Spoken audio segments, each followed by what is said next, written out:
Fat Mermaid's Top 5 Animation Tropes. A countdown list.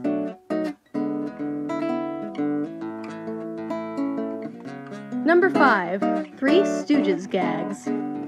Slapstick humor holds a special place in my heart. My brother and I were raised in front of the Three Stooges and Ren and Stimpy, as well as Golden Era cartoons ranging from Popeye to Looney Tunes. There are a few running gags which were popularized by Moe, Curly, Shemp, and Larry. In particular, I enjoy a certain setup where one of the Stooges, usually Moe, plans to cleverly clobber one of the others. He begins by holding out his fist and asking the other Stooge to bop it. Moe's arm swings around in a circle with the intent to hit the unsuspecting Stooge, only to have the fist come down right on top of Moe's own head. Slapstick is generally seen as a lowbrow comedy. However, when done correctly, I think it's a classic form of versatile humor which can be used to elicit a response in many different types of situations. Number 4. Cameos.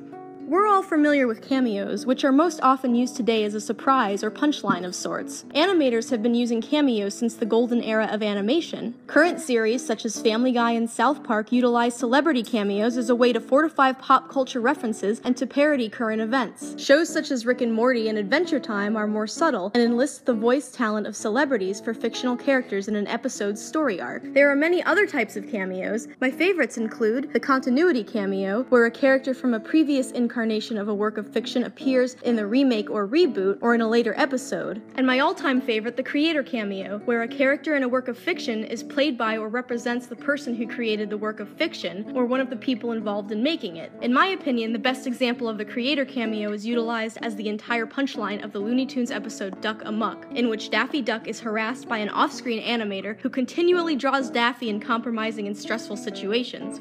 In the end, it is revealed that the animator is actually Bugs Bunny, who, when his identity is uncovered, ends the episode with his famous catchphrase, "Ain't I a stinker?" Looney Tunes has used similar gags involving the animators themselves being represented in certain episodes. This is also a great example of breaking the fourth wall, which I will discuss a bit later. Number 3. Silly transitions. This trope is a little more subtle than the previous two, but I think that transitions can have a powerful effect on how a scene plays out. Transitions can be used as gags in order to emphasize points or to create certain moods while setting up for another scene. Examples of transitions include eating the camera, where a shot is ended by having the screen zoom into a character's wide-open mouth, or vice versa, usually while this character is screaming or singing. And the iconic spinning wipe, which has been made classic by the old live-action and animated Batman series. Some of these transitions have become so recognizable that animators have begun to use them as parodies, a nod to older animations or television series. Number 2. Beating a dead horse. This trope is a little bit difficult for me to describe. Wikipedia states that beating a dead horse is an idiom, which means to continue a particular endeavor that is a waste of time as the outcome is already decided. When used purposefully in animation tropes in particular, this can become a parody of itself. The term beating a dead horse itself was even used this way in South Park, where Jared Fogle of Subway vents his frustrations by literally beating a dead horse, the literary dead horse being the running AIDS joke on which the episode is centered. As a personal example, at the risk of spoiling some of my upcoming work, so please don't steal this idea or I will sue you. In an episode of my series that I am currently writing the script for, I use an old trope where an old lady sets a pie out to cool on a windowsill. The fumes from the pie stretch out and form a hand. When the hand grabs the noses of the main characters, instead of the characters floating towards the pie as expected by the audience, the characters drop down to the floor and are dragged along the ground. The main characters are already portrayed as floating heads, and to have them float towards the pie would be visually redundant and a largely ineffective gag. Number 1. Breaking the fourth wall.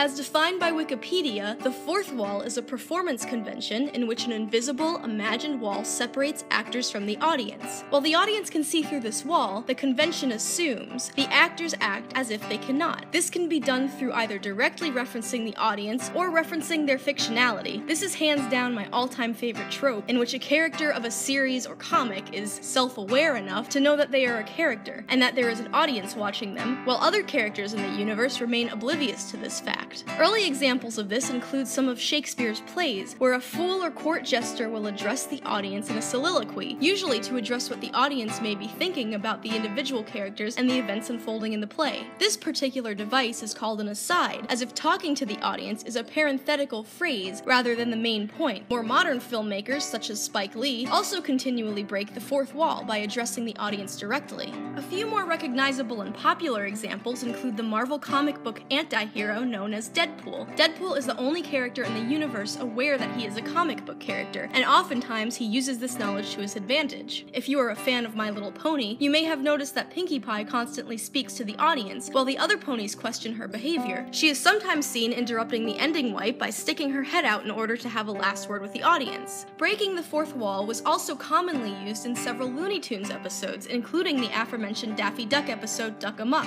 by animators and directors including Tex Avery and Chuck Jones. I can't say exactly why I love when the fourth wall is broken. I consider myself an absurdist, and as someone who adheres to the multiverse theory, it seems such an effective way to engage the audience intimately and directly. However, like all tropes, fourth wall breaking can also be abused and used incorrectly. When used carefully and strategically, I believe this is a way in which the creator of a series can directly acknowledge their audience. It is also a very effective method for addressing loopholes in continuity, and for the creator to poke fun at themselves and become more relatable to their fans. There has even been a rumor circulating that in the next season of Rick and Morty, Rick becomes aware that they are all just an animation, which could potentially fuel his nihilistic attitude towards existence. In some strange way, this mirrors our own reality, which scientists are beginning to suggest is a mere simulation, an illusion, and a hologram of something extraordinarily greater than our narrow perception and understanding. We are all merely a speck of an infinitely vast cosmos, which is far beyond our control, and breaking the fourth wall is a constant reminder of this terrifying and incomprehensible reality. Special thanks to Michael Outman for suggesting the subject of this episode in a comment on a previous video, and to my best bud, Scott Walker, for creating the background music featured in this video. If you have any suggestions for future episodes, please leave a comment or message me, and I'd be happy to create a video for your viewing pleasure. Also, please check out my Instagram for more content and artwork, or you can visit my Patreon page to help support the things that I create. As always, thank you all for watching. I hope you enjoyed this video, and I'll see you again next week.